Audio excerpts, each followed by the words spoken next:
chief vibes officer. And then we got a DEXA scan done for the second time. I had to identify as somebody that doesn't drink. Well, welcome back, everyone, to another episode of Design to Glide Well. We have been a little late on recording this one. We said we were going to do it every 2 weeks, and then life happened. Life did happen. So it's been about 3 weeks since the last time that we were in here. I swear we'll get better at that. Yeah. Put it on the calendar now. Yeah. So today's episode, typically you guys are used to listening to us talk all things business. Part of today's conversation, I'd love to kind of talk through a shift in our content, or just maybe a shift in our content that's following a shift in our life where we don't want to just talk about work. Yeah. You know? We've said a lot about that. Yeah, I feel like I'm beating a bit of a dead horse. And so we will talk a little bit about work, update you guys on the B&B and buying a business, on what we're doing right now. But I really would like to focus today on opening up, talking about our health and fitness journey. Mm-hmm. We had a video over the last 3 weeks go really viral on all platforms. It's been my best performing video ever in the decade that I've been creating content. Yeah. And it was, of course, as everyone talks about online, it's one that has nothing to do with my typical niche. It was one that I recorded and posted in 45 seconds. Yeah, the one you spent literal least amount of time on. Every other video, I spent an hour editing, like an hour planning. And this one, I just was like, wow, we look really great from the last 6 months worth of effort. And of course, it just exploded. Yeah, it did. But with that came good and bad. I'd love to dissect a few of those. Yeah, so if you guys didn't see the video that went really, really viral on everywhere, was just a kind of before and after transformation of the last 6 months, where 6 months ago, it's like Ethan woke up one random morning and was like, I want to get in the best shape of my life. And as it goes, I was like, okay, well, if you're doing it, I'm doing it. Yeah. And for the last 6 months, we have just really prioritized health and fitness as our number one priority for the first time in at least 11 years we've been together. Yeah, of course, I've probably mentioned that I want to get in the best shape of my life for every year for the past 11 years. But something changed this year, and I was like, no, let's do it. Yeah. Yeah, because the years prior, it's like we have done this cycle since 2018, the first time we stepped on a scale and I was 186 pounds and you were 225, 230. And we were like, okay, whoa, we've got to quit with the constant. I didn't feel like I was overweight, but the scale certainly suggested it. And I hadn't stepped on a scale in 4 years. And I was like, yeah, I'm probably like 160 pounds. And when I stepped down on it and saw 186, I was like, oh, when did that happen? Overnight. Seemingly. Looking back, we're like, no, I could tell you exactly where that happened. Yeah, there were signs. There were signs. Plenty. But since 2018, when we first went through any sort of a learning about how to losing weight for the first time in our lives, prioritizing our health in any amount for the first time in our lives, since then, for the last several years, we have just cut for 3 months out of the year. Yeah. And then slowly gained it back for the next 9. Yep. And then we'd cut it again for 3 months and then slowly gain it back for the next 9. And just yo-yoed for a really long time. It always seemed like I didn't lose as much every year, but somehow I gained a little bit more than I was the previous year. So eventually, I got to like 230. Well, and I think part of that too, because I never got back up to 186, right? I would fluctuate between like 140, 167, maybe. But I think part of that is like when you realize how to lose weight, then you're less concerned about gaining weight. Yeah. Yes. And so all of a sudden it's like when you are gaining weight, you're like, okay, it's going to be fine. Yeah. To a certain point. And then you're like, uh-oh. What do you feel like made this time that we decided to get in the best shape of our lives stick? I don't have really a technical answer on that. So in 2025, we stopped drinking. Yeah. Right. So like December 31st of 24 was our last beer or drink. And 25, I was like, okay, like I didn't set out to stop drinking that year. It was just a dry January turned into I don't drink anymore. Yeah. But I also had mentioned that I wanted to get in good shape, and I didn't do that. I didn't hold that. However, the lesson that I learned in 25 was in order to go from chief vibes officer at every single party that I've ever been to. Mr. Good Time. Mr. Good Time, pouring the shots, making sure everybody's having fun. That's right. Like that's been my role forever. Yeah. And in order to stop being that guy, I had to change my identity. Yeah. And I mean it was tough for me, and it was also tough for a lot of the people that we used to hang out with, because it was like, oh, come on, dude, you're not still doing that no drinking thing, right? Like, let's go tie one off, let's go have a good time. And I had to stay strong, and I had to identify as somebody that doesn't drink. Yeah. And so that was the lesson that I learned in 2025. And so when I woke up in January of 26, I knew if I wanted to actually get into the best shape of my life, for reals this time, for realsies, then I have to have an identity change. Yeah. And so that's been my biggest success, is looking in the mirror and just not being satisfied with what I see, and saying, this isn't who I am. Yeah. Get up. Yeah. And go do something about it. And yeah. So that's been my recipe for success. Yeah. I mean, I think a portion of that too is it's like when you stop drinking, you have all of a sudden a lot of free time. Oh my gosh. And so all of a sudden you start picking up new hobbies, and two of those new hobbies for you, really, one of those new hobbies that was brand new to you is cooking. Yeah. I don't cook. I didn't cook. Yeah. Yeah. Ever. And never have. Yeah. Like I cook, you clean. Yeah. Yeah. Or we go to a barbecue or something. I never manned the grill. Yeah. In fact, we had the little party at the Black Pearl this summer with your family, and everybody's like, all right, Ethan, you're grilling. And I'm like, oh boy. I'm like anxious. I was like, I've never been there. Yeah. Like, sure. I've like dabbled or dipped my toe into cooking. Yeah. But cooking and grilling are two different things. Yeah. I don't know anything about grilling. It's barely know how to turn on the grill. Literally, like I think I had to have your dad do that. I don't know. I'm like, it's not me. It's not me. And so yeah, they're like, you're up on the grill. And I was like, oh boy. Time to figure that out.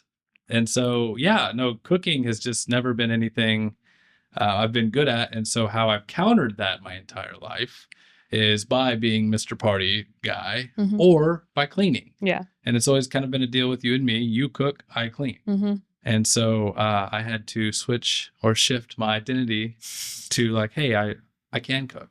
Yeah. Like, it isn't as scary as I've somehow made it out to be. Yeah. So it's been good. It's been fun. Not all been good. The recipes are weird, but I am a rule follower. So if somebody says a quarter cup of something, it is a quarter cup, not a tiny fraction over or under. And I just feel like the thing that I don't have yet is that swagger when it comes to cooking. And it's that little, that people do, a little bit more of that. I don't have that yet. You can't measure with your heart. No, unless it's sugar. Or butter. Yeah, cooking for you is a science, not an art. Yes, I am very on it. Even I remember the first time I was like, dude, you can cook a box of Kraft mac and cheese, pre-diet era, of course. But you were like, how do I measure out the butter? And I'm like, dude, you just put a crap ton of butter. You can't put too much butter. And you're like, yes, you can. The box says this amount. Yeah. I'm like, what? Yeah. So if that shows just how little I have cooked, I honestly couldn't even make a box of mac and cheese.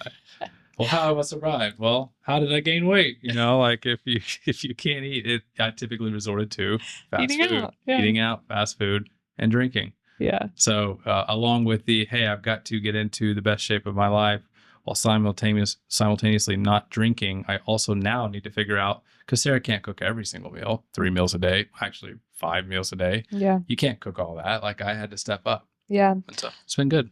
Well, and it's I didn't believe you when you said this is going to be the year that we're going to get in the best There shape was of our no reason for lives. you to. Because we've said that for years and years. And like we have to say that to get ourselves to actually commit to the cut that we normally do. Right.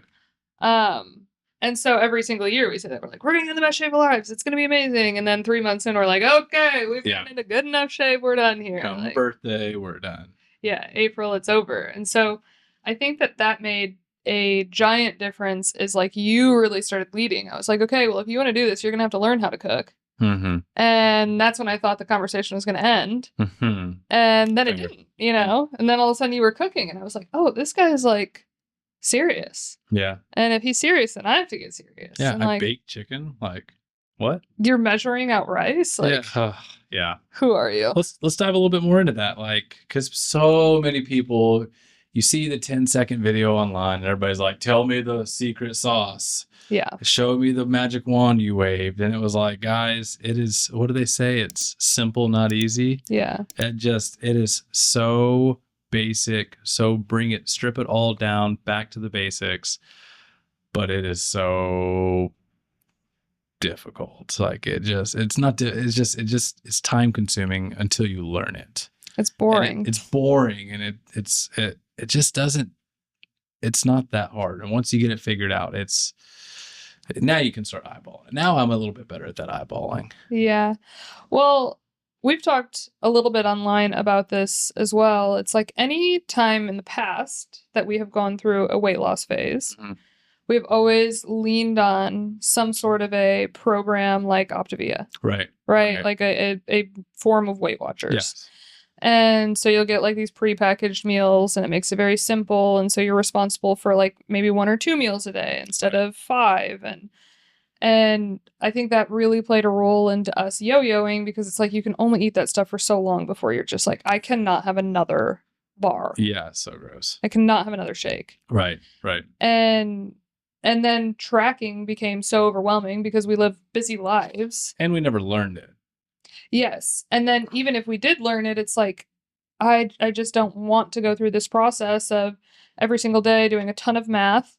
Right. And researching recipes that fit within these macros that I need or these calories that I need. And it became such a heavy lift to maintain the calculation that then that would become the most exhausting part. It's like I can eat the thing if it's set in front of me, but it's the enormous amount of work around that thing. And we even hired a meal prepper. Yes. And I guess maybe the intention in the beginning was that she was going to have individual meals all put out like you see people do online. However, it quickly turned into just grandma's cooking.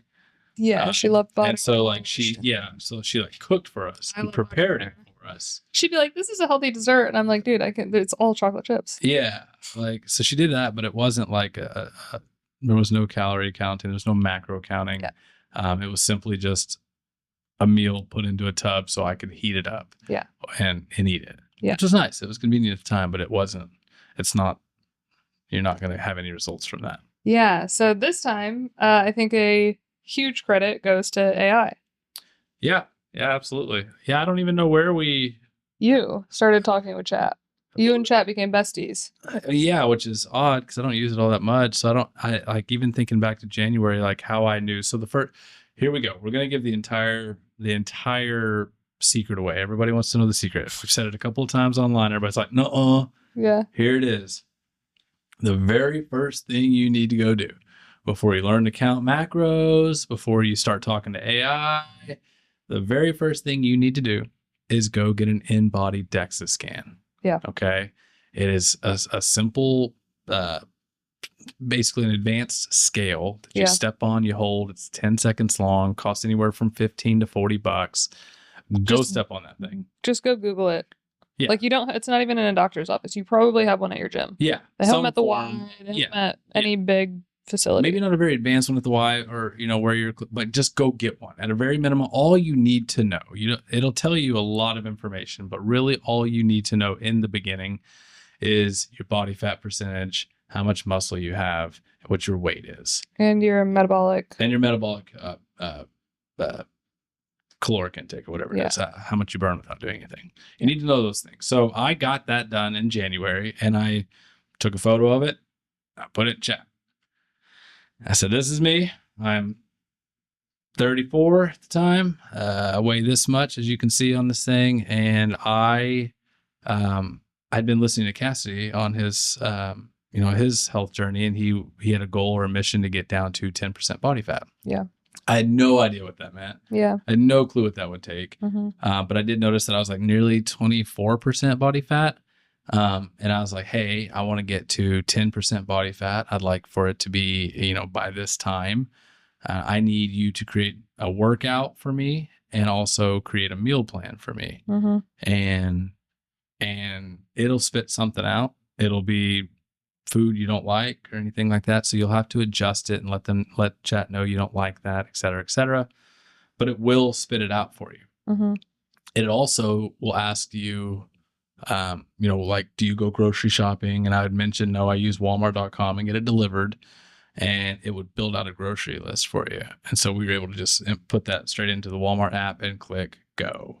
And that takes a lot of the anxiety out of it too, right? The food is the biggest part. Like, what I've learned, a big thing that I've learned is like, everybody's like, well, eggs and bacon are healthy, right? That's like, oh, I'm just going to eat all these eggs, or yeah, your all American breakfast. Yeah, I'm going to eat all the steak. Steak's healthy, right? It's meat. Meat's not bad for you, but like what I've learned is, because everyone shoves protein down your throat as if that's the most important thing. You're right. But what I've learned is, like, in order to remain in a caloric deficit, but also get as much protein as you need, you have to switch those foods out. Yes, they are healthy. I'm not arguing that, but at least during a cut, you're going to have to go, instead of eggs, you got to get egg whites, right? Instead of ground beef, you got to get ground turkey. There's just some switches that you have to make in order to keep that protein high and keep those calories low. Yeah. And so, yeah, I still talk to chat. I still every day you just like take chat to the fridge when you're cooking a meal, and you're like, hey, reference my Walmart order. Yeah. I had 2 chicken sausage. Look at the brand. I had, X amount of this, Y amount of that. Where am I at for calories? Or from the other angle, it's like, I really want sausage links for breakfast. Tell me how much of everything else that I can have.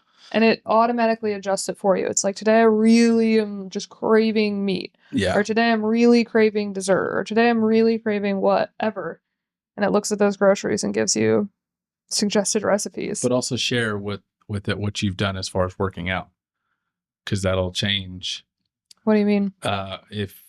If you're like, I'm really craving carbs, for example, it's saying, hey, you can have more carbs today if you do a leg day or a back day. Yeah. If you're not, you need to keep those carbs down. Yeah. Yeah. Right? That's been a big. Or if you're not working out at all today, it's a rest day or a active recovery day, and you're just getting your steps in. You can't go all out on carbs. Yeah. Right. Yeah. It adjusts you every single day. Right. It just kind of coaches you through it, which has been incredible. Yeah, it just takes all the guesswork out of it. It takes all the heavy thinking out of it, and it's simply like just having an assistant. Yeah, it just tells you what to do. Today you get this. Yeah. I'm like, okay. Yeah. That's just one less decision I have to make. Yeah, one thing that I've really enjoyed about using chat as a personal trainer or a health and fitness coach too is like, we've got our standard groceries or standard meals, the standard things that we like. We give it, these parameters around, like, this is typically what's in our fridge. Yeah.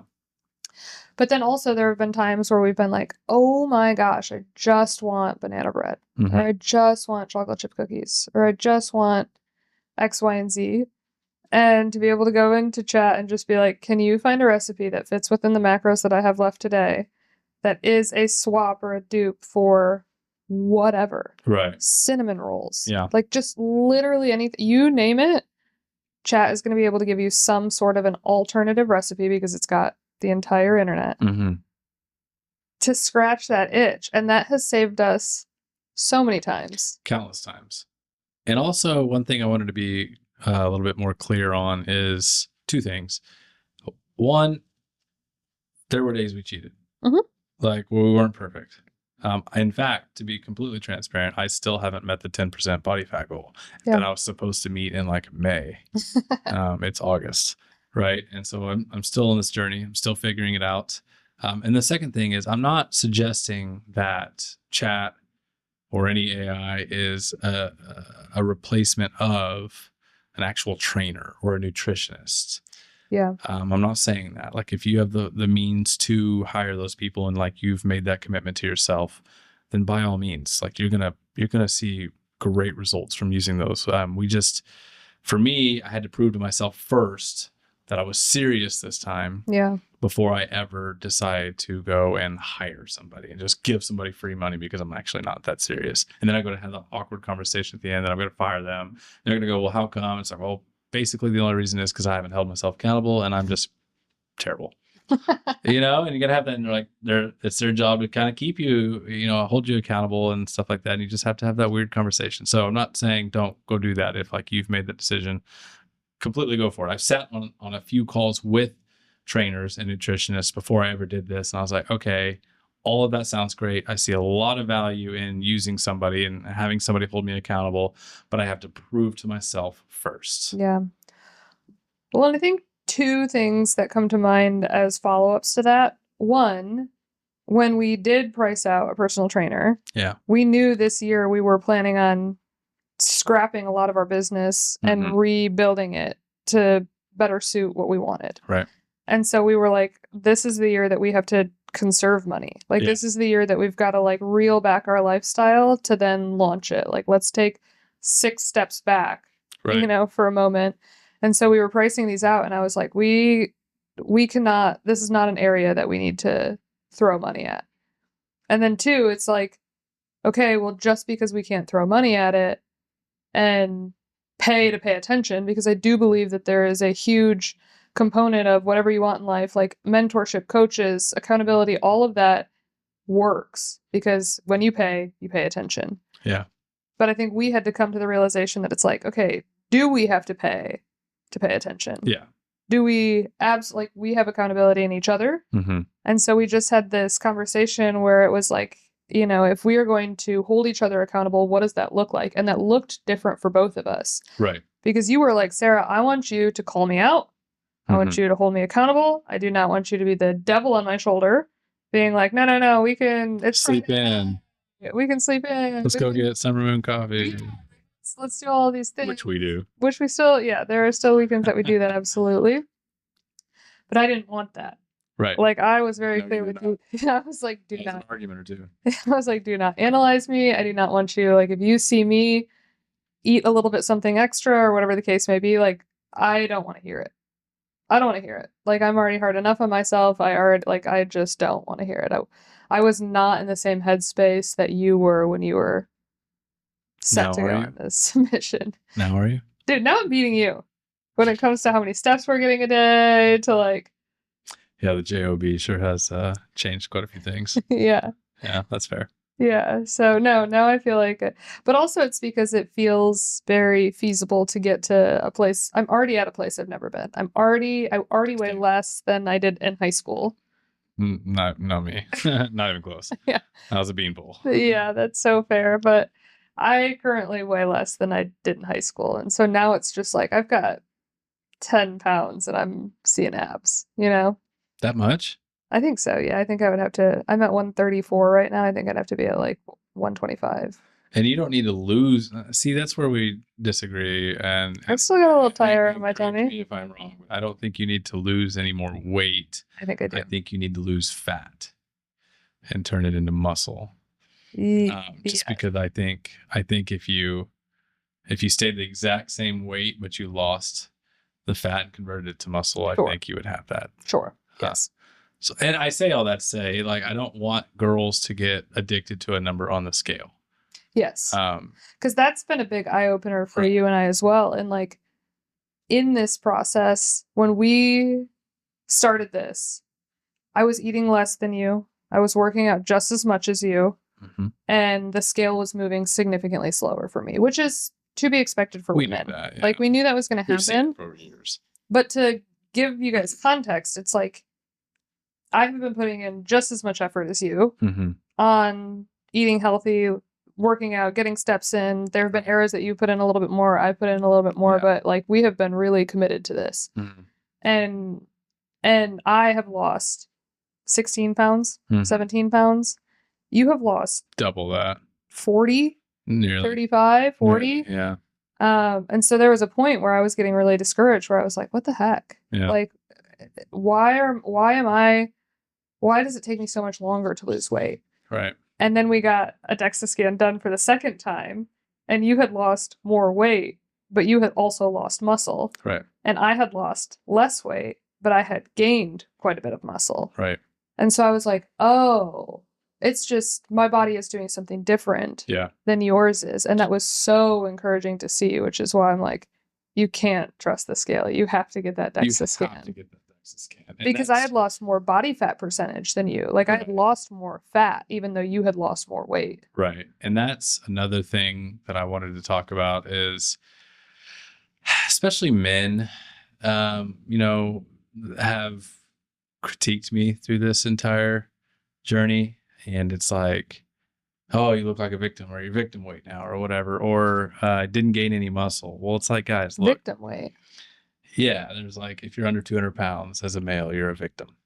Really? Yeah. Oh, yeah. Big thing. Big thing. Yeah. So some guy even posted, it was like a GIF, whatever was it called? A GIF? Yeah. And it was like a picture of somebody doing this, like looking over somebody like they're on the ground. It's like the last thing you're going to see now because you're a victim or something like that. Yeah, it's a whole thing. You're not a man if you're not over 200 pounds. Right. That's wild. Or the one and only time I will cuss on a podcast, Arnold Schwarzenegger says, if you're under 200 pounds, you're a bitch. And I was like, oh, okay. I read that in his book. And okay. And so it's been a little tough, right? Because I haven't gained muscle. Yeah. In fact, I have lost a little bit of muscle along this journey. And the idea, guys, I still am, but I was in a severe cut. Mm-hmm. And so the point that I'm trying to do for myself is I was trying to lose, what is that? 14% of my body weight of body fat. Mm-hmm. And when you're in a cut, it is very, very difficult, at least in my opinion. I am not an expert here, but in my experience, in my opinion, it's very difficult to cut, lose a lot of body fat, and gain muscle. Mm-hmm. It's very difficult. And I have low testosterone. Mm-hmm. So all of those things come into play. Mm-hmm. And so my only mission right now is to cut, lose body fat, and maintain as much muscle as possible, which requires lifting and progressive overload. I am doing all those things. Yeah. But it's been interesting looking at guys and they're like, oh, you're just skinny. And I'm like, well, good. That's what I'm going for. I'm going for a certain body fat percentage, which means I am going to be very skinny. Yeah. And then from that frame, I'm going to build up and build muscle. Yeah. Yeah. I will get out of a deficit and get into a surplus and be really progressive overloading, really eating that protein and really getting, trying to add on muscle. Yeah. Because there's a big difference between 200 pounds of muscle and 200 pounds of fat. Correct. Very big difference. And again, like you're saying, like that process to switch muscle to fat.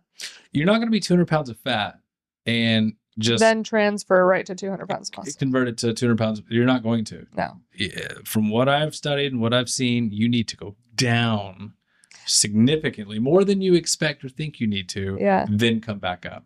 Or the alternative is you would have to get to like 250 pounds. Yeah. And then still go You're through still a gonna have to cut. Yeah. You're still gonna have to do it. And it's like, that's what I remember the first time I was like, ooh, I'm gonna put on some muscle. I think it was like a year or two ago. Yeah. And I never learned about macros. I never focused on calories. It was all protein. If it's protein, it's good. Mm-hmm. Didn't matter how much I ate. I'm just gonna go. And I remember I blew up.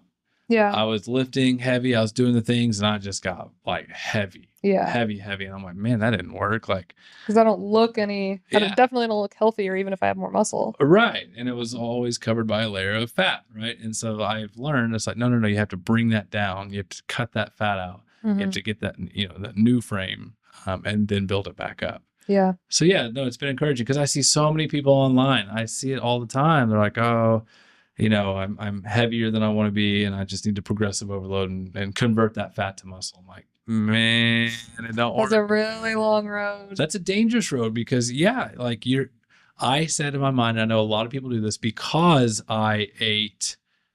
because I lifted Worked out. heavy today or worked out, I get to eat how I want. Yeah. And as long as it's healthy, then I'm AKA good. bacon, eggs, Steaks. Yeah. As long as it's healthy, then I'm good. Yeah.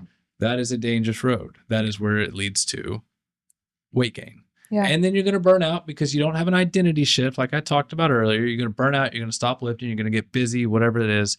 And then all of a sudden, now you're left with, well, I gained a bunch of weight. Sure, I may have gained muscle, but I've gained a bunch of weight, and that muscle is going to turn into fat. Yeah. Well, and speaking from a perspective of being in that, like somehow being able to get in that sweet spot of losing fat and gaining muscle simultaneously, which was my result, I was ready to burn out because the scale was moving so slowly. Yeah, you weren't moving at all. I wasn't moving at all. Like you plateaued big time. Yeah, forever. And it was like, then when I got a DEXA scan done and it's like, no, you've actually lost a ton of fat. You've just put on 5 pounds of muscle. I was like, oh. And so I can, especially without doing a DEXA scan, I can see how if you were trying to stay the same weight and just turn your fat to muscle, you're not going to see results. Like there's going to be no real body changes because your muscle's not going to show through your fat and you're just going to look bigger. And you're going to feel like, why am I even doing this? Like, what's the point? What's the point? My body isn't really changing. Like, I felt that to my core. And so, yeah, I completely agree. It's like you want to see your body change. Like, that is a huge factor in your maintaining motivation. And now that we're talking about want to see your body change, a photo will show it before your eyes can see it. Yes. Take the photos. The video that went mega viral, I forgot we even did that. Like the beginning one? Yeah, the first video. Of course I had the worst memory ever, so no surprise that I forgot. But yeah, no, just take the videos, take the photos. I promise you that first month you're gonna look at it and go, there ain't a thing that's changed. Yeah. And you're also going to be like, I literally do not want to take a photo of myself right now. I don't like how I look. You don't have to share it. Yeah. Nobody else has to see it. Take the photo. Yeah. And then I promise and it doesn't have to be every day. Like I have a thing still on my phone every Sunday. I take the photo. Yeah. Even if we were naughty throughout the week, even if we were super dialed in, even if we woke up that day bloated, like take the photo. Just take the photo. Take the photo. You want a front, side, back. Take the photo. You can do front relaxed. Everything relaxed, and then you can take a flex one. But take that photo because I look at the photos now, and I'm just like so proud. And I'm like, oh no, there is change, and this is exciting because I took. Here's a funny thing I did when I very first started this. So cringe, but so helpful. You know what I'm talking about? Yeah. Okay. So I took I had a photo of my phone. It was I was making a weird face. I don't even know why I saved it or had it. But it basically was the only photo of like my face that I had or that I could find. I took that, I put it into chat and said, put this on a body. And I didn't put the whole body, but like from waist up, put this on a body of what I'm trying to get to. Yeah. Of a 10%. 10%, body fat. And please just put it on here.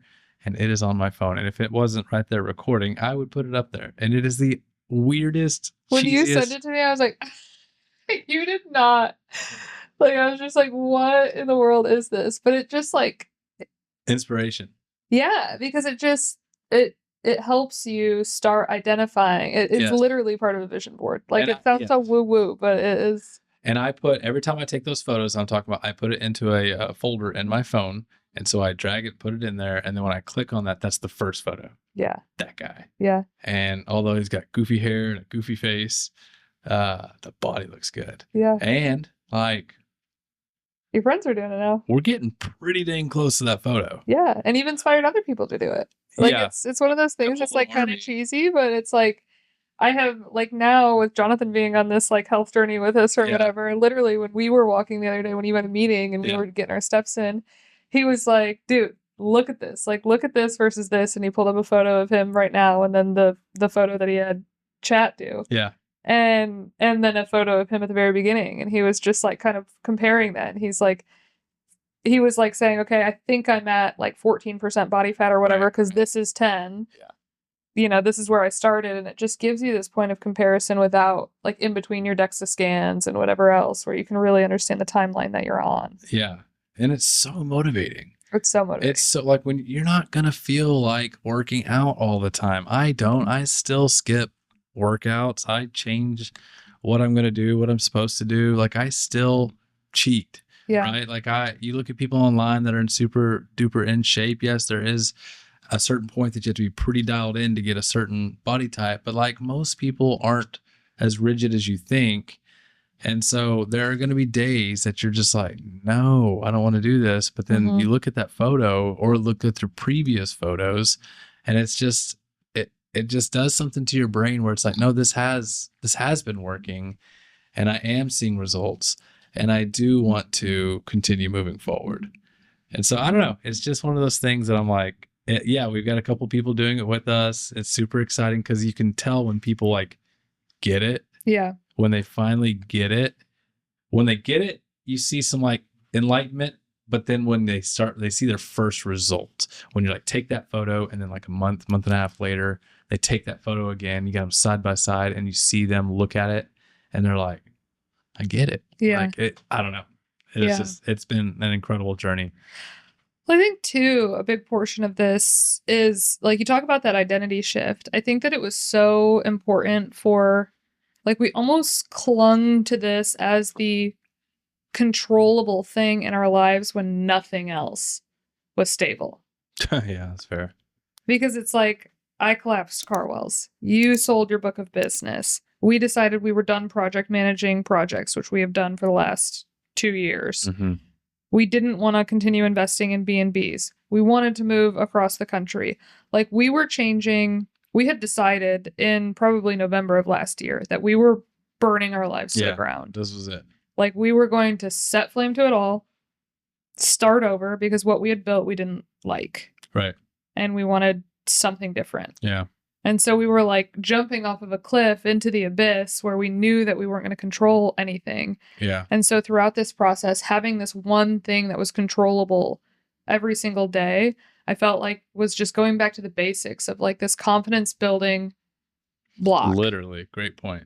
Where it was just like, okay, if nothing else, like I'm going to be waking up early. I'm going to be getting my steps. I'm going to be trying to get my water. I'm going to be... Because there will be fires. There will be hard conversations. Yes. There will be all the things that go into burning it all down.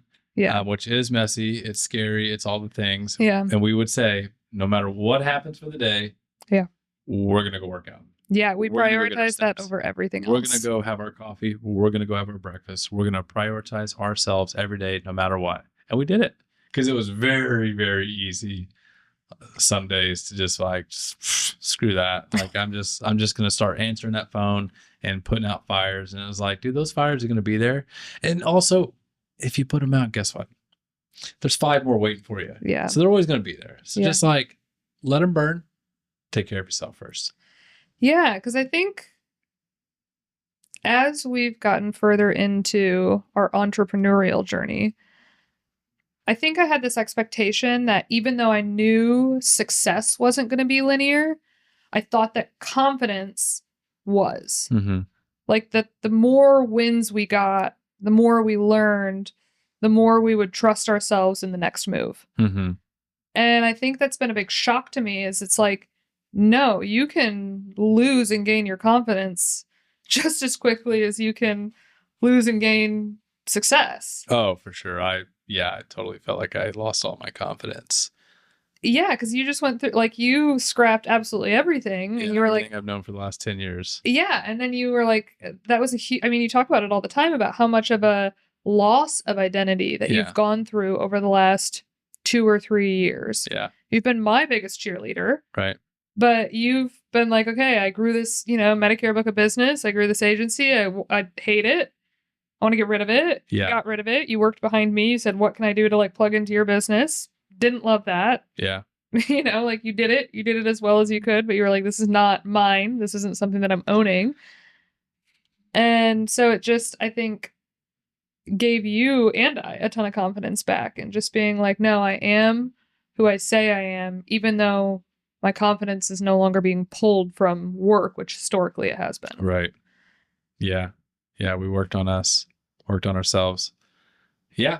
That's a good point. I didn't think about that. It was the steady in the storm. Yeah, it was the steady in the storm. So yeah, I think it was really good too, because I mean, you and I have shifted breadwinner roles, we have shifted leadership roles in our marriage back and forth. Like we've gone back and forth now 3 or 4 times. Right. On who's, the star of the show per se. And I mean, I think in every single season of that, it's like we adjust well. Like we both carry that role well. We both carry the supporting role well. Like I think that that's something that's very unique to us. But you really were leading this health journey. Yeah. And I think I really needed that, because I don't think I ever would have believed that I could get to the point I am in my health journey just because. For sure. I didn't believe I could either. But I was like, I literally had nothing else. Yeah. I had nothing else. Yeah. I burned it all. Yeah. So I was like, this is the only thing going for me. And well, then I better treat it like a job. Yeah. And I better do good at it. Yeah. And I better gain a little confidence out of it. And I did. Yeah. Well, and I think you've always had this really healthy mindset around any expectation that you have of me. Yeah. That if you are going to have any sort of expectation of me, you better be exceeding that expectation yourself. Right. And so it's like, if you wanted a wife who was super into fitness and in shape and all of this stuff, like you have mentioned before, you're like, any guy that wants a woman who prioritizes her health and herself better be a guy that's doing that for himself. Women are designed. We are mirrors. We are magnifiers. To be a mirror. Right. Yes, exactly. Like whoever you are, we are more of. Right. Yeah. And so you get to create the woman that you're married to a certain degree. Mm-hmm. I mean, we are. Gentlemen, are you hearing that? Yeah. If you want something out of your wife, you have to do it more. Yeah. And I promise you, they'll pay you tenfold. Yeah. I promise. Yeah. It's been a fun era. It's been a lot of fun. And it's been tough. Yeah. It's been a lot different than I expected it to be. I certainly expected to be at the end point by now, but the goal line has changed. That's so true. We just talked about that yesterday. Yeah. Like it was, and I don't like talking about weight, specifically. I don't like throwing numbers out. The only number I like to throw out is a percentage of body fat. That's the only number I care about. Yeah. Doesn't matter what the scale says. What does that DEXA scan say? And so my calculations were off a bit on the number on the scale, what that was going to look like when I got to the number, the body fat percentage. And so somehow, some way, that number has been miscalculated. Or maybe I've lost a little bit more muscle than I was anticipating. And so I'm actually losing more weight than I thought. But I am probably, I would say, am I going to get to 10%? I don't know. That's crazy. That I think that would require a pretty heavy lock-in that I had in the very beginning. Yeah. And I'm still getting adjusted to this new job. I'm still getting adjusted to a new city. Yeah. Trying to mix in a few restaurants and fun. A little bit of social life. Yeah, a little bit of social life. And so I do have another lock-in period to hit that. And I think that I do want to hit that 10% before I actually start, because it'd be easy right now to just start turning it and then getting into a caloric surplus and then trying to build some muscle. But it's like, no, that's not what I said I was going to do. So I've still got a little bit. It's going to take me but it's going to take me longer than anticipated. And it might take me the rest of the year. Yeah. Right. And so I thought, man, I was going to knock this out in 5 months.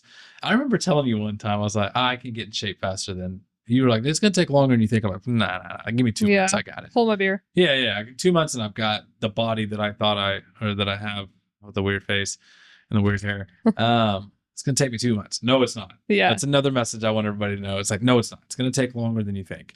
But that's okay. Yeah. If you actually go through the identity shift, that doesn't matter. It doesn't matter.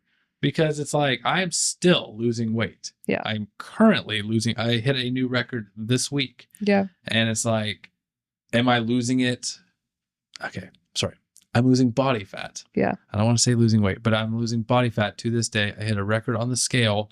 And was it as quickly as I wanted it to be? No, because again, all the other things, but it's like I'm still in that process because I still identify as the guy in the photo. Yeah. That's who I'm going to be. Yeah. Like, that guy looks good. Yeah. Not his face. Other than the face you're making. So anyway, my rant. No, I have a couple of follow-up questions. Is there anything that like in this journey you were surprised you didn't have to do? Like specifically for me, a big surprise was I really thought that in order to get into the best shape of my life, I was going to be required to do like HIIT workouts, running, CrossFit, or I thought that I was going to have to be hungry. Mm-hmm. Like those were two really big limiting beliefs that I had because I hate HIIT workouts, I hate running, and I hate feeling hungry. Yeah, fair. And I think both of those, like when we started having conversations with Chat about like how I don't want to run, you know, like Chat was like, you know, what exercises do you enjoy doing? And I'm like, okay, none of them. I like walking.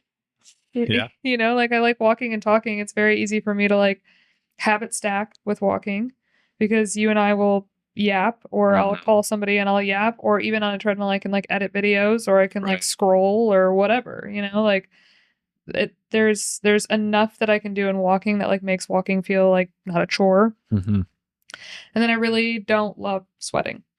I just don't love sweating. Like same. And a big reason around that is because it like takes me forever to do my hair. Like if I have to take a full body shower because my hair is sweaty and my scalp is sweaty, like that eats up another hour and a half of my day. Yeah. And I can't do that every single day. And so like learning that I could lose weight by just getting enough steps in and just by progressive overload weightlifting. Yeah. Like when we're weightlifting, I'm not sweating. I mean, I'm exerting myself and like, you know, going to complete failure when I'm lifting, and maybe I'll break a little bit of a sweat, but it's like not a sweat that I need a full body shower for. Right. Yeah. And so those were two really big like unlocks for me. And then volume eating. Well, that's what I was going to say. The one thing that I was surprised by, I talked a minute ago about the eating healthy, the steak, the eggs, things like that. And it's like, you can choose to do that to try and go through your health journey and lose body fat, but you're going to be hungry. Yeah, because you have to eat so much less. You have to eat significantly less and to hit that caloric deficit. Yeah. Whereas when you switch it from eggs to egg whites, you get to eat so much food. It's a gross amount. It is. Your first month, at least for me, I was grossed out with how much food I had to eat. And I was You were like, full. I can't. You made the meal and I'm like looking at it and I can't. I was full and I was like, dude, I just ate like 3 hours ago. This is disgusting. I felt, what's the Bible term? Gluttonous. I felt gluttonous. Wow. But the scale's going down. What on earth? You know, that was like a real surprise to me. So that one was the one that was like, guys, just switch the thing. And all of a sudden you're not hungry all the time. Yeah. Now I admittedly haven't adjusted. I haven't talked to Chat a little while. And I have found myself, we're getting more than 10,000 steps typically a day. I'm sweating a lot more because of work and things like that. So just from being down here, but I haven't adjusted. Like I do find myself hungrier now than I was in the beginning. Yeah. And so I do need to and I'm not cheating or anything like that. I'm just going hungry, but that's not a fun feeling. Yeah. Hunger is where you really, that's where you mess it all up. That's a mental battle. Yeah. Yeah. And they're like, drink more water. I'm like, dude, shut up. You shut up. Like that. No, it doesn't work. Plus, it works for about 15 minutes until I'm hungry. Yeah. Hungry. And then also, I'm like a traveling salesman. It's really difficult to drink a lot of water. Yeah. Because I pee all the time. I pee when I don't drink anymore. Dude, you got the bladder the size of a squirrel. Yeah. So it's very difficult. And that's where I have been lacking is my water. And I know water is a quicker way for fat loss, and so it is important. But I have not been getting my water. Oh, so that's the part of them the worst at is Yeah. water. Yeah, I'm a dehydrated girly. I need an IV. If there was, I'm sure there is, but it's like, like, is coffee not water? yeah, can I count my coffee and my dirty Diet Cokes as water? Literally. So yeah, that was the surprising part. The steps, every time I post a photo or a video on Instagram showing that I'm on the treadmill, Yeah. 10 people tell me what you're putting, what's the Incline speed. incline speed. What is that? What is that? And I'm like, 0 incline, literal 0, and 3 to 3.5 speed. Like, where you're not sweating, you're not even really getting your heart rate up. Right.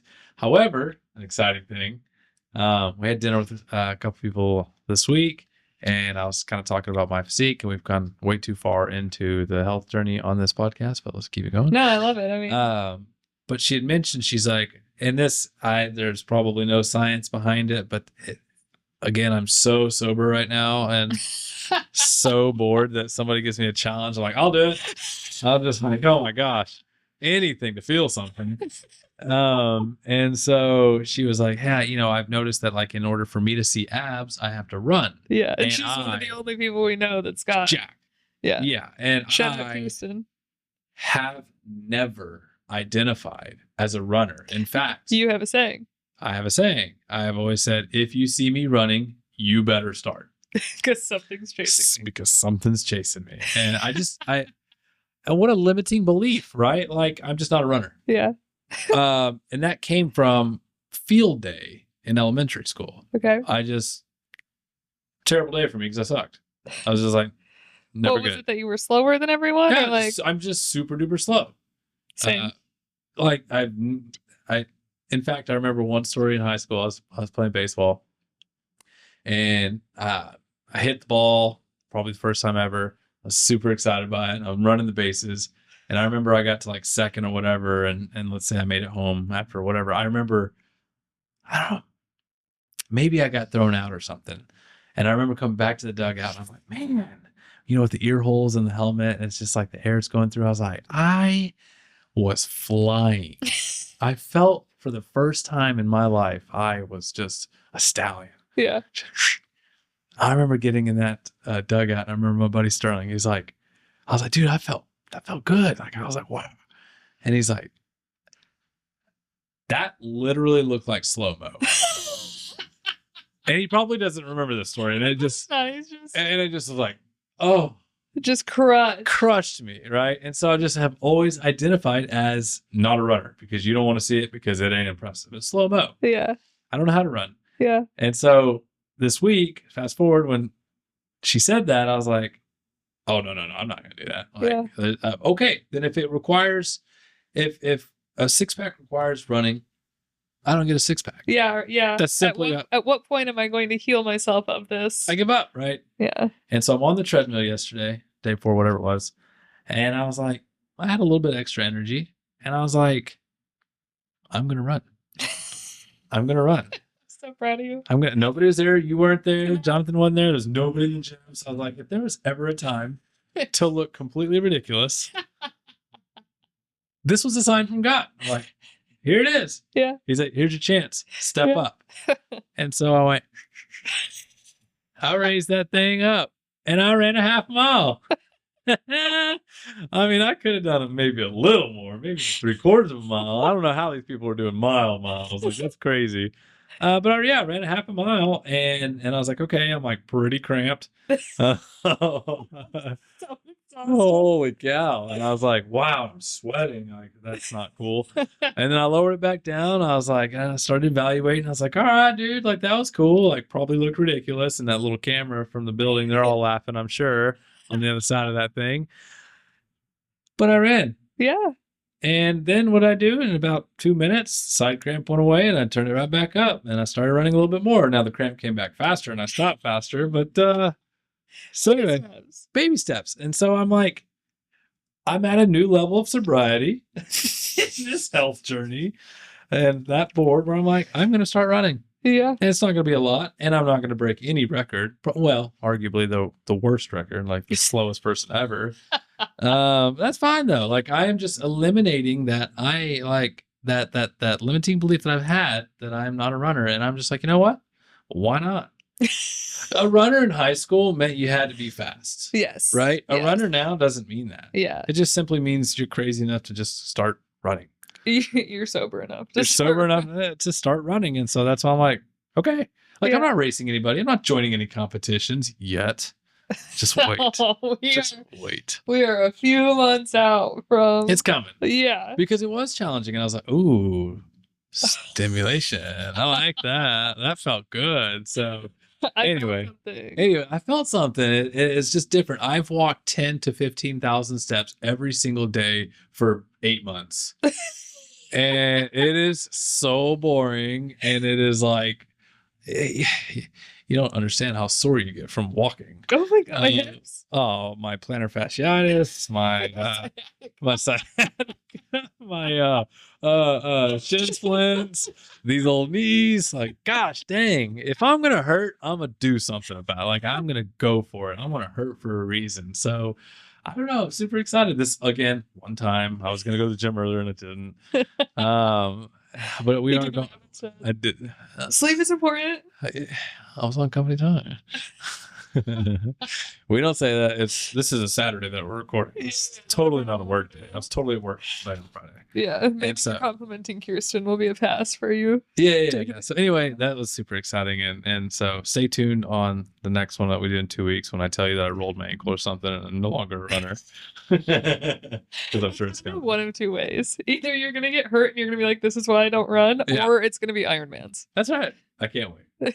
I can't wait. So anyway, that's where we're at. So it is interesting though. Like this all stemmed from sobriety. Yeah. Which is a wild thing. Like, we spent 10 years drinking. Mm-hmm. I spent 10 years drinking. You spent double. Literal double. Literal double. Because I didn't start until I was 20. Yeah. And you started when you were like 4. Correct. Came out of the bottle, man, I'm sure. All right. Thanks, Mom. And Dad. Your parents listen, so it wasn't that bad. Come on. Yeah. But yeah, no, we started drinking in high school. Early in high school. Yeah. Just because we did it like smart, right? We could do it at the house. Everybody just had to turn in their keys or not go home or whatever. And we just had a good time there. Yeah. But it started. Yeah. And that's where the cool guy, fun guy, party guy started. And because you liked that. It clicked. Yeah. It was very popular. I rolled that into college. Yeah. Then I rolled that post college, right? And so yeah, because you met me when I was in college and you were after college, and I brought you right back into it. Right back into it, and that's like a perfect spot for me because I'm good at it. Yeah. Yeah, that was your comfort zone. Yeah, it is interesting how like you think, you know, when you give up alcohol, you're like, okay, this is going to be physically healthier for me. Like maybe my mental health will be better because I'm not anxious or whatever else. But it's like we've had several conversations. Like even that story of you being like, this is when I identified as not a runner. Like I've never heard that. Right? We've been together for 11 years. Yeah. And I've never heard that little moment in time. Yeah. You guys heard it here first, and so did she. Yeah. Well, yeah. And there's been more than a few conversations like that in just being sober and walking and talking. Yeah. And 12,000 steps is a long time every day. So you run out of things to talk about. So you have to really start digging in the archives there. Yeah. Well, and you're not numbing yourself consistently. Right. You know, and so all of a sudden when you're not numbing yourself consistently and like disassociating from stuff like that. Yeah. All of a sudden it just leaves space for you to do. What else are you going to do other than heal it? Yeah. Face it and heal it. That's right. Yeah. Talk about some identity shifts here because I keep talking. That's the point. That's the entire point of all of this is you have to have that shift. Identity shift number 1 is I'm no longer that party guy. I don't drink alcohol. That was a the hardest identity shift I've ever had. Yeah. Because I was successful at it. Yeah. I was successful at business. I was successful at the party guy. I could balance the two. Yeah. I was good at it. Yes. And then number 2, I'm fit. Yeah. I'm fit. Yeah. I don't like who I see in the mirror. Yeah. You don't like who you see in the mirror. Yeah. We are fit. Yes. We're that fit couple, the annoying fit couple.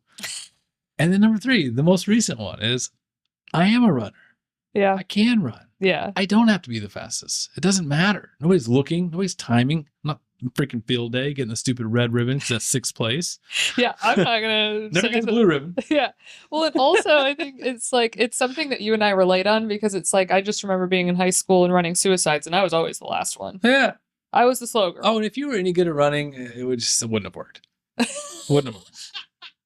One of my most attractive qualities to you is that I also suck at running. Yeah, you're slow. So am I. Sorry, kids. You don't stand a chance. Yeah, if we had kids, they would be distance runners only. That's another thing that I did is because I was slow. Well, I do long distance. Mm-hmm. I think a lot of people do that. I did in I track. think I a was like lot of 800 people. mile, 2 mile because I definitely wasn't going to win a 100-meter dash. So I knew I wasn't going to run the 100 meter, or I wasn't going to win the 100 meter, not even get close, in fact. And so my brother did. He was slow, but he did long distance, and he was good at it. Mm-hmm. And so I was like, okay, well then, like naturally, that's what I'm going to do. Mm-hmm. I remember my very first track meet because, like, in order to play a spring sport, you had to run track. Small school problems. Yeah, small school problems. And so, which was fine. Like looking back, I'm like, had some of the best times. But I knew I couldn't do the 100. Coach would never put me in the 100. Smart guy. And so, like, you're gonna run distance. You're gonna run distance. And so I remember my very first track meet. I was like, put me in the 2 mile. I'm like, cool. I was like, I got this. And like, I trained for it, whatever in high school, and freaking got lapped, possibly twice. Lapped. I got the sympathy clap at the end. Yeah. And I was like, well, I suck at that too. Oh my gosh. I'm not strong. I'm not fast. They don't have like a comedy part of track. I can't go up there and do stand-up comedy. Yeah. Like the girls part. That was cool. And honestly, the only reason I was like, all right, I'll do that. And so then I was like, okay, coach, I'm not doing that again. Like I will literally quit the sport that I'm really good at in order not to do track because I'm just not doing that again. So I have a proposition. I run the 100 and I'm done in 14 seconds. Everybody's in 10, but I'll do 14. And that's it. Yeah. And then I've done, like, I'm not going to win the 2 mile for you. I'm not going to win the 100, but at least I feel better. I'm done. I've done my thing, right? Yeah, and so I have to mentally beat myself up for 8 laps. Have you ever been lapped twice in a 2 mile? Like that just like, dang. So anyway, all these little micro things that happen along the way, I just identified as like, I'm not a runner. I cannot be good at that. And so I just never gave it a try. Yeah, that makes so much sense. Yeah, the only reason I joined track was because a girl that liked my boyfriend at the time was on the track team, and he also was on the track team, and I was like, I have to monitor the situation. Yeah. No. Absolutely. And I would always piss off the other team because I would just start talking, like thinking we were going for a jog.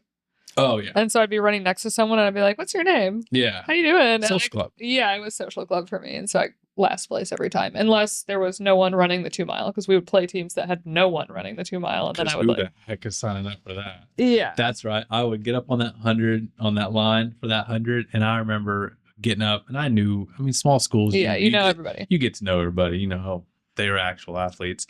I remember getting up there and like, hey man, would you run this last time? They're like, oh dude, I did like a 10-4 or whatever. I'm like, oh, got you, dude.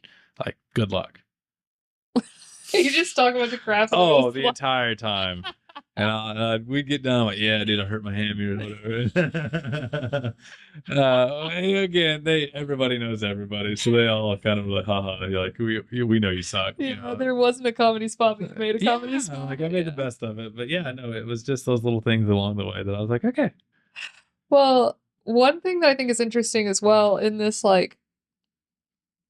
this health journey and this shift in mindset is I think you and we've both talked about this a lot, about the lies that we would tell ourselves when we were overweight. Ooh.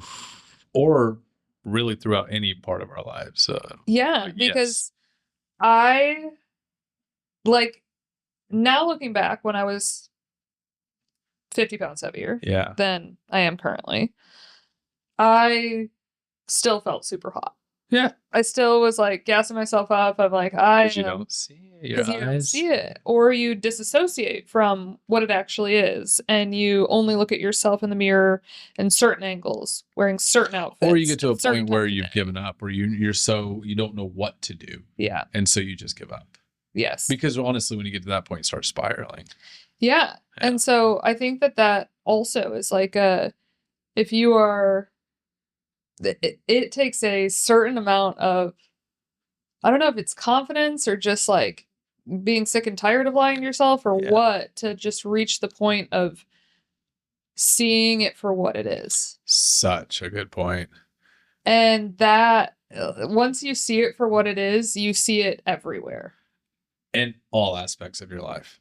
Yeah, like all sobriety just smacks you in the face. Holy moly. It's so funny you say that, because when you post a video, or that video that went viral, you really start to see the comment section was wild. I know, it's just like, and I get it, because Yeah. I made all the same excuses. Yeah, you know, I know right where you're at. I have nothing bad to say to those people, because they don't get it, and I understand that. We didn't get it 6 months ago. No, I know, I totally get it, but like, yeah, you just got to get to a point where it's like, enough. Yeah. I don't identify as that person. Yeah. Yeah, because the confidence and ego that I have now, I had when I was fat. Yes. And it just, like, what? You know, it's like not earned at all. You know, it's just one of those things that I could, like, I remember times looking in the mirror or whatever the case may be. Or sometimes I remember seeing photos and just being like, I have to delete that because it's not me. That's a bad angle. That was bad lighting. That was, like, I just remember the lies that I would tell myself to convince myself that it wasn't what it was. Mm-hmm.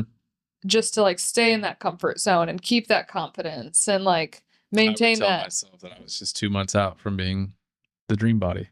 Yeah. So no matter how bad I got, just 2 months out. Yeah. Yes. And then also now on the other side of that, when I see people who are in significantly better shape than we are currently. Yeah. I'm like, good for you, dude. My man. Yeah. Like, I get what it takes to get that. The level I used to of make respect. fun of you. Yeah. I used to be like, idiot, jerk, stupid, douchebag. And now I'm like, yeah. Or like, I'm not that far off from you. I'm 2 months out. Yeah. From your 10-year journey, I'm 2 months out. Silly me. Yeah. 8 months in, I'm like, oh. Yeah. Dang, dude. Yeah. Good for you. And girls. Of course, yeah. I keep saying dude, but. Yeah. So it's like, okay, I feel like, you know, this has been an identity shift, and I want to say that it's been a confidence builder, but it's not a confidence builder because I feel like I look so much better. Mm-hmm. You know, because I still, like, either am gassing myself up or critiquing myself the same amount that I was when I was. Arguably, you start critiquing yourself more. I'm probably more critical of myself now than I was when I was 50 That's something I didn't expect. That's wild. Like, what is that? Yeah. Go away. And I remember us having conversations about people who were super in shape and us critiquing how much effort they would put into critiquing themselves. I'm like, oh, I don't want to be in the headspace where all I'm thinking about is my macros, or like, when can I lift next, or like whatever the case may be. Like, that's unhealthy. Like, that's, you know, mentally that's not a place that I want to be. And it was just like the just stack of lies that I would tell myself to make myself feel comfortable where I was at. You were so scared to give up the good times, the good time Charlie. Me, you were like, I don't want you to get dull. I couldn't possibly imagine that I was going to have a better time on this side of things. You resisted so long. Because, like, who's the better time Charlie here? You know what I'm saying? Like, both you and I were so deeply ingrained in being the couple that was the life of the party. Mm-hmm. Like, we were wind up crew. Like, you want to have a good time, invite us. Like, we're going to stay out the latest. We're going to, you know, it's just, we're going to bring the vibe. We're also going to get up the earliest and say we don't feel bad. And, boy. Yeah. And now, what's funny, I noticed this last weekend at brunch, and the last time we did brunch with the friends down here in Texas, nobody orders a drink. Like, and I hate that. I don't like it. It makes me uncomfortable. And I guess it's the same way for them. Like, it makes them uncomfortable. I'm like, keep doing you. Whatever that means. Yeah. I don't care. No, I don't care at all. I'm not judging out loud. Silently, however. No, I'm just kidding. I'm not judging. I don't care. Have a great time. I'll drive you home. I'll go to the bars with you. Whatever you want, keep going. Yeah. I love that. Yeah. I haven't been to a bar in a long time. This would be great anyway. Yeah. But it's like, no, now it's weird. It's like, no, everybody's like, I'll have the sugar free, you know. I'm like, no, get what you want. I don't know. It's been kind of a weird thing for me that I'm just like, you don't have to put on any sort of front for me. Do do whatever it is that you like. I'm cool with that. Yeah. But it also does feel like we are like lifting people or bringing people with us. Yeah. I mean, it's such a personal journey. You know, it's like we remember where we were at 6 months ago being like, oh, they're too far down the rabbit hole, whatever. Like we were making every excuse in the book. We were uncomfortable with other people eating their meal prep at family dinners or like, you know, doing all this like weird stuff to like prioritize weird at the time to us. And like, maybe it is weird, right? Like whatever. It's just your health and fitness is such a personal journey that is like, the physical shows, right? But like it's such a mental journey. That's why I'm like, do what you guys want to do. Yeah, like, don't do it because I'm here. Yeah, you doing this once isn't going to change anything. It's not going to change anything. Yeah, like stop caring what I think. Yeah, because I don't care what you think. I don't care what you think at all. Yeah, and like I didn't want to be judged as well when I don't want to be judged now for like what you know. It's I want somebody to be debaucherous, like show some bad piece so I can watch it. Show some bad behavior. Oh, get in trouble. I want to see it. Yeah, I am so surprised with how much I am enjoying being this deep into sobriety. I just, like you said, like I really resisted not drinking, not smoking, not whatever, like not having a good time. Not being the life of the party and everything that came with that. And there's just no world in my brain because I had, you know, dated other guys that were really deep into fitness when I didn't want to be deep into fitness, and it just turned into them judging me and them not having this perspective of it's like, you know, they start projecting things on me that I didn't want projected on me, and so I went opposite. I was like, watch me be everything that you don't want me to. Yeah. And that was, you know, trauma that I had to heal. But yeah, it's such a personal thing that now when people are like, you know, trying to fit, it feels like sometimes people are trying to fit a mold to, you know, make us comfortable or make themselves comfortable being around us or whatever. I'm like, don't. Yeah. I love it for you. Like, if you want to take shots, take shots. If you want to get crappy food, get crappy food. I'm still going to hype you up taking shots. Like, let's go. Yeah. I can still be the good time Charlie. I'm just not taking the actual drink. Yeah. And that's a really tough separation. Very. I think one of the shocking things as well for our friends in moving down here is one of our very good friends that's now your boss. Full circle, right? When we moved down here, we went out to dinner with him and his wife. And you were like, yeah, you know, we don't drink. And he like kind of didn't believe it because he's obviously been building a business for the last 5 years. And so in that comes just an era where we didn't see much of him and he didn't see much of us. Like we were kind of in this same era where we would text, but we weren't around each other. We were no longer in the same state. And when we were out to eat, he was like, you know, trying to be the devil on your shoulder. He was like, you know, like, you're not that far into this. Like, when are you going to drink again? Like, when you do drink, how is this going to last? Well, you always go from 100 to 0 or 0 to 100. Yes, because we are very extreme. Yeah. Like, I don't know, maybe both of us have ADHD and we just like hyperfixate on something and we become super obsessive. And like, that's, if you know us, that is like really GlideWell core is like very extreme in all things in life. And there is no balance in the GlideWell household. It's just 100 miles an hour in one direction, which is both good and bad. But anyway, he was like, you know, how long is this going to last? And then at some point throughout that dinner, you had mentioned like, no, I didn't stop drinking this January. I stopped drinking last January. Like it's been a year and 8 months since I've had a drink. And his jaw hit the floor. Yeah. He was best moment ever. He was like, this just got weird. Oh, this is serious. Like, oh, you're for real. Oh, like this just went from like a little phase that I thought you were in to like. Today in our sales meeting, he said something about it. He's like, yeah, that was 6 months ago, right? And, as he's just like pounding whiskey. Oh, that's fine. Yeah. He doesn't hold back. I love that. I love that. Please. Where he's at in his life. That's it. I love that. Just keep on keeping on, man. Yeah. I love, and I will drive you home. I will go to the bar. I'll have a good time. Yeah. I don't need the alcohol. Yeah. To have a good time. But yeah, that was fun. It's just been a big adjustment. And I will say, like, in the grand scheme of things, the friends that we do have, that we see on the regular that are in different phases of life than us have been incredibly supportive of the switch. I think that's been a big testament to like me being like, wow, we really are surrounded by the right people, because they are seeing a 180 version of us running in the opposite direction of the direction we were running, which has got to be like whiplash, annoying, obnoxious. Sure. Yeah. You know. Yeah, for sure. I think it was my birthday last year that really it was like, oh no, if like they survived that weekend, they're done. 'cause everybody else drank, but like if they survived that weekend without drinking, then maybe that's it. Maybe that's it. Yeah, I almost caved that weekend. I almost caved, and Ethan goes, "Drink, Sarah. Like nobody's judging you for it." And I was like, make a decision. And I was like, that permission alone for me to drink, I can feel the judgment. And I don't judge out loud. You judge with your face. You don't get Botox. You have emotions still. Okay. And that look alone, I was like, I'm never drinking again. Yeah, go for it. No. You should. Absolutely not. You really should.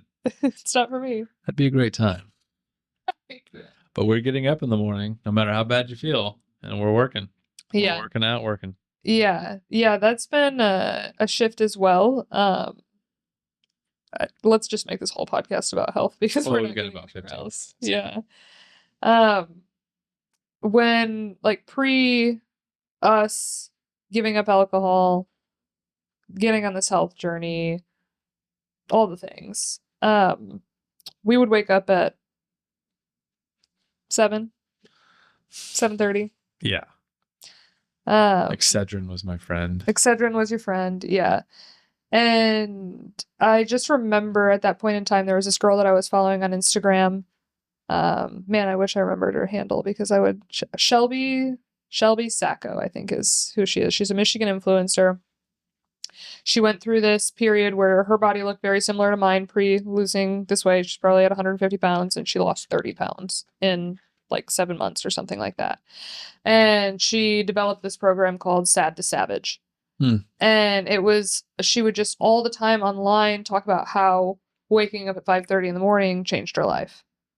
And I just remember like starting to watch that and like almost starting to beat myself up about the fact that I wasn't waking up at 5:30 in the morning, because I was like constantly thinking about all the things that I could get done.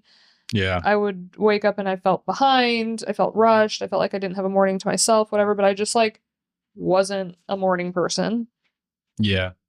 Kind of was a night owl. I would get really creative at night. Yeah. And just didn't think that that was like very possible, or like would ever be something that I would do. You didn't identify as a morning person. And I it's not something that I could do, but also something that I would ever enjoy. And she said something that I was like, oh, it like clicked for me, where she was like, you have to make micro changes. And she was like, instead of if you're waking up at 7:30 right now and you want to all of a sudden like you're fantasizing about waking up at 5:30 and all the things that you could get done in those 2 hours. She's like, don't go from 7:30 to 5:30. She was like, go from 7:30 to 7, and then 7 to 6:45, and then 6:45 to 6:15. And she's like, and apply that to all areas of your life, like just micro changes. Like you're gonna burn out so fast if you flip that switch one day and you're like, okay, now I'm walking 10,000 steps, I'm lifting every single day. That's why 75 hard fails. That's why 75 hard fails. And so it's like, we started getting up at 6:30 to like go to the gym. And we did that for like a year, where we were really consistent about waking up at 6:30. And then when we moved down here, yeah, it was 6:30 in Michigan. So and that time switch happened, and you were like, do you want to just start waking up at 5:30? And I was like, dude, you are out of your mind. Like 5:30, like sure, we can do that for a week until we adjust. Yeah. And we're going to bed later, and like there's just no way we're gonna be 5:30 people. I said this to you this morning. Yeah. I struggle now to sleep in until 5:30. Yeah. I'm waking up at like 4:30 a.m. like with an enormous amount of energy. 3:30 for me this morning. I'm so annoyed. Yeah. I'm annoying. Yeah. I'm like, Sarah, quit it. Yeah, go to bed. Go to bed. I have to like ask myself to go to bed. Like so don't look at your phone, because you're up. It's so obnoxious. I'm like, this enormous amount of energy is stemming from every other change that we've made in our life, and I just feel electric. It's so annoying how prioritizing your health and fitness has just made everything better. Yeah, I watched good point. I watched a video yesterday, it was some guy that was like, when did we become so obsessed with being like so dialed in, tracking macros, tracking steps, and not drinking, and all the things that everybody says. And he was like, I can't believe it. Like life maxing, I think is what he called it. He's like, I'm life maxing. So if life takes me on a Tuesday to get drinks and to get drunk or whatever, isn't that what it's all about? Yeah. And I was like, man, it really made me think. I was like, man, I do like that philosophy. Like, I'm like, yeah, that's because it is boring. Doing all the things that we're doing. Like it is, You get bored with it. And so all of a sudden, I don't know what about drinking and partying didn't get boring. Right. I don't know if it's like the drug behind it, you know, like the alcohol that's like addictive that makes you crave it, that you're like never sick of partying. I feel terrible. Let's do it again. Let's do it. Yeah, I don't understand what put us on that cycle of like Thursday, Friday, Saturday, Sunday, we're partying. Yeah. Like 4 out of 7 days a week, we're drinking heavy. And then throughout the week, happy hour. Yeah. Like we're drinking 1 drink a day most days and then like partying. You're drinking one. We're on this wheel, and we were on that wheel for 10 years. And now when you're not drinking, you get bored of things faster. Mm-hmm. You know, like you start developing these challenges of I'm going to get X amount of steps a day, or I'm going to eat like this a day, or I'm going to lift like this a day, or like whatever. And it gets boring faster than alcohol got. And so all of a sudden you get more curious. Yeah. And so like, yes, I think your philosophy around life maxing is just happening because you've just got more energy, time, and your curiosity starts needing attention a lot faster because you're not on any form of drug stimulant. Yeah. Well, and I was, I couldn't agree more. And I was also thinking, I was like, well, okay, I life maxed for 20 years. Like we lived the same 7 days in different locations. I did it, you know, and like I am now identifying as this new person, and I feel confident that like I am currently life maxing in this stage. Like I am getting up early. I'm getting my steps. I'm prioritizing myself. Like to think that we get up at 5:30 and let's say the world starts at 8. What is that? 2.5 hours to ourselves, to dedicate to ourselves, to a breakfast, to a hot shower, to the walking, to the lifting, whatever it is, to the coffee. Like we have so much fun in the morning. We get to feed the squirrels now and porch lamp. Huh? I've named the squirrel porch lamp. Oh yeah. Okay. Well, yeah. I'm just like this is great. I'm going to Rangers games. We're going golfing. Like you could still do all those things. Yeah, I feel like my brain is on overdrive. I just feel like, I'm more awake. I'm more alive. I'm more alert. I'm more just ready to do all the things now. So I'm like. Yeah, why does it feel more like what I would imagine being on drugs would feel being sober? Great point. Yeah. I don't know. I was just like, dude, I don't need, like, I still am life maxing. Yes, there is a period of time, like if you want to get what you're going for, you are going to have to lock in. That requires you to not get to life max, but that's not forever.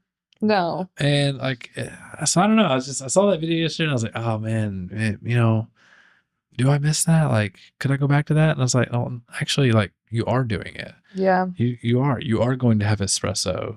Yes. At 8 p.m. or 8 a.m. Whatever. Like I get to do all the things. So I don't know. I was like, Yeah. Sometimes I look at my Instagram stories and I'm like, I did so much today. Like, how did I fit so much in the day? Yeah. And I'm like, it's because I have the energy to do it. Yeah. The time to do it. Yeah. Like, and I'm curious. I feel like I'm running circles around people.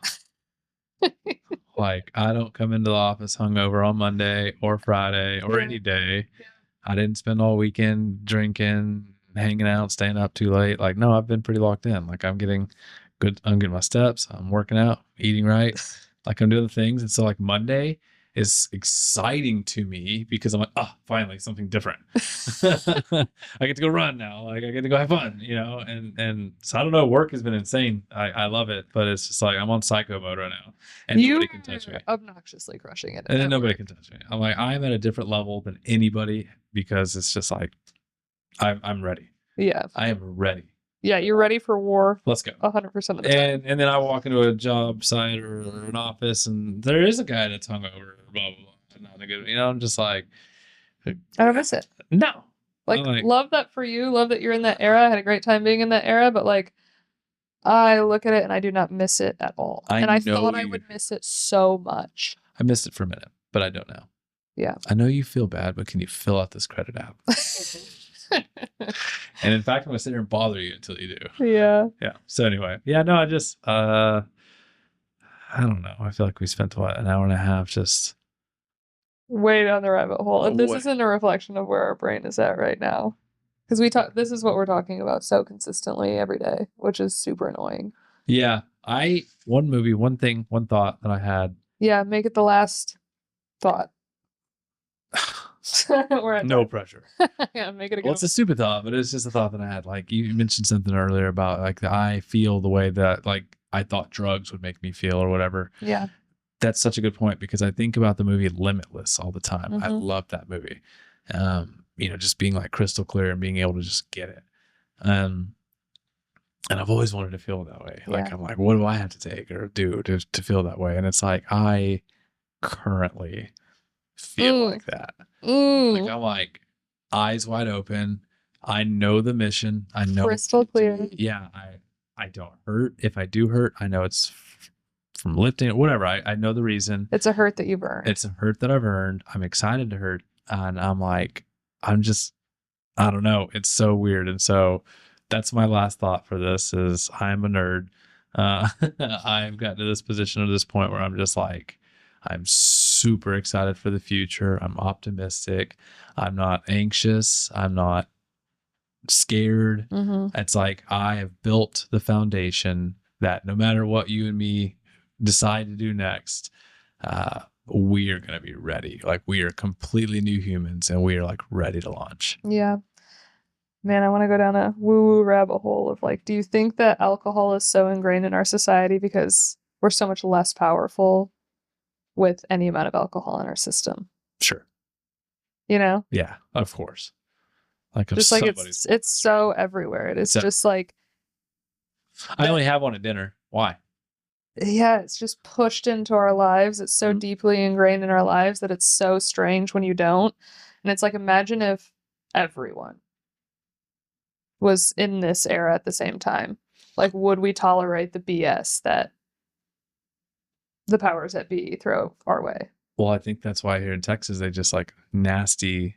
I've seen that as well, regulated weed. Nasty regulated weed. Because crime has gone way down. Yeah. Because people aren't drinking. Drinking has gone way down. And so I think they're like, if you take a look at Governor Abbott's campaign donations, I bet you'll find there's a lot of alcohol in there.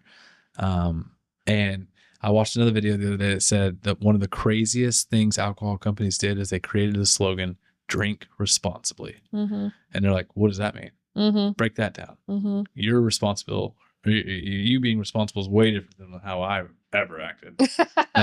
You drank responsibly, I would say. I never did. Yeah.